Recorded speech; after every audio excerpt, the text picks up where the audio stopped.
Kwa mfano tuangalie kitu kimoja kinachosema karama za Roho Mtakatifu. Karama za Roho Mtakatifu. Aina ya kwanza, aina ya karama tunaangalia katika kitabu cha Wakorinto wa kwanza 12:8 na mstari 10. Lakini pia Warumi 12:3.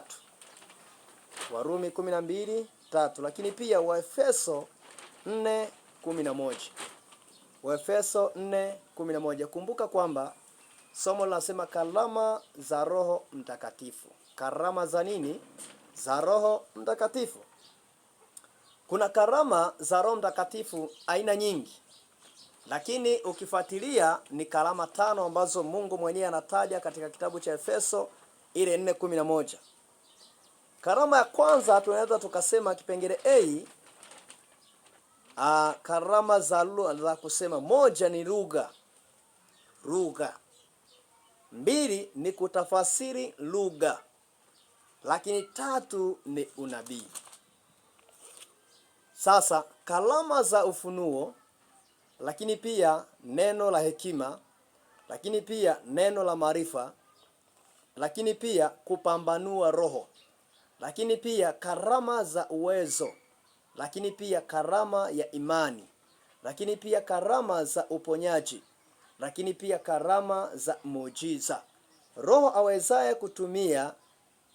anaweza kukutumia kukupa vitu vyote hivyo. Unaweza ukawa na karama ya muujiza, unaweza ukawa na karama za kutafasiri ndoto, lakini unaweza ukawa na karama za kinabii. Lakini ili uweze kuwa na karama hizo, sharti la kwanza lazima uwe umejaa Roho Mtakatifu. Ukisha kuwa umejaa Roho Mtakatifu, basi Mungu anaweza kukutumia kwa namna yake. Kwa namna apendavyo Mungu atakutumia na Mungu atakusimamia. Kwa nini nimesema hivyo? Kwa sababu kumbuka hata Anania alikuwa na yeye pia hajui kitu chochote. Tunazungumzia kwamba hata Kornelio wakati huo alikuwa ni mtu wa mataifa, na yeye alikuwa amekaa pale, lakini alikuwa alikuwa anatoa sadaka nyingi sana kwa watu mbalimbali au kwa mataifa.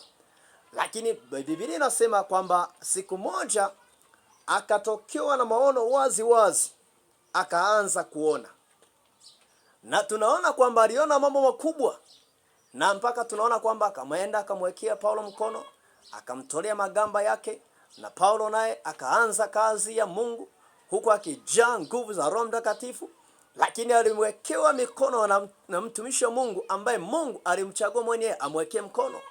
Sasa nataka nikwambie hizi karama za Roho Mtakatifu au karama za rohoni zinakuhitaji wewe kwanza usimame, alafu jazwe Roho Mtakatifu. Ukisha jazwa Roho Mtakatifu, Mungu atakutumia kwa viwango vyovyote vile.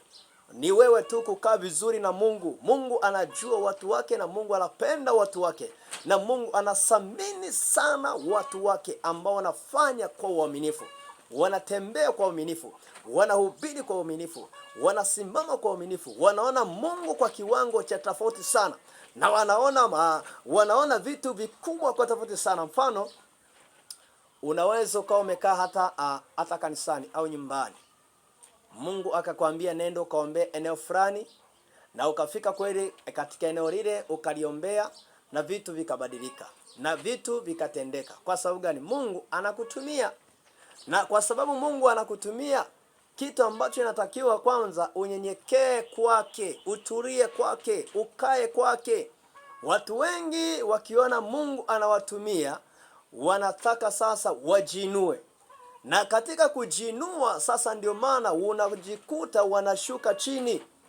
Unajikuta Mungu anawaacha. Unajikuta wanafanya kwa akili zao zenyewe. Nataka nikwambie, fanya kila ambacho Mungu anataka ukifanye. Fanya kila ambacho Mungu anataka ukifanyeje? Ukifanye. Ukishafanya kila ambacho Mungu anataka ukifanye, utaona mabadiliko makubwa. Paulo anasema katika Korinto, nalihubiri katika roho, naliimba katika roho, nalisifu katika roho. Fanya vitu katika roho, lakini pia katika akili. Hubiri katika roho, lakini hubiri katika akili. sifu katika roho, lakini sifu katika akili. Hubiri katika roho, lakini pia hubiri katika akili. Mambo haya lazima uendane nayo na hayapingiki. Na kwa sababu hayapingiki, inakuhitaji sasa utenge muda wako vizuri, na utenge sasa namna ya kuweza kumtafuta Mungu kwa uzuri, na Mungu atakuinua kwa kiwango kikubwa sana. Kila anachokisema mimi nakiamini, na kwa sababu nakiamini, naamini na wewe utafanikiwa. Na wewe ukisimama katika hilo utaenda. Hakuna mtu ambaye anapenda kuona kwamba wewe unakaa. Hakuna mtu ambaye anapenda kuona wewe unainuka, isipokuwa inuka katika jina la Yesu Kristo. Inuka na Mungu akutumie katika jina la Yesu. Na wewe ambao unanitazama kuanzia sasa, inuka katika jina la Yesu. Mungu atakufanikisha kwa kiwango kikubwa, na Mungu atakubariki kwa kiwango kikubwa. Karama zako ziende kuongezeka, kipawa chako kiende kuongezeka, karama ya kinabii iende kuongezeka, karama ya miujiza iende kuongezeka, karama ya uponyaji iende kuongezeka. Nami natabiri kuanzia sasa, karama za rohoni uweze kuwa nazo katika jina la Yesu. Pokea nguvu ya kujazwa Roho Mtakatifu. Tembea na karama za rohoni, na Mungu akubariki sana.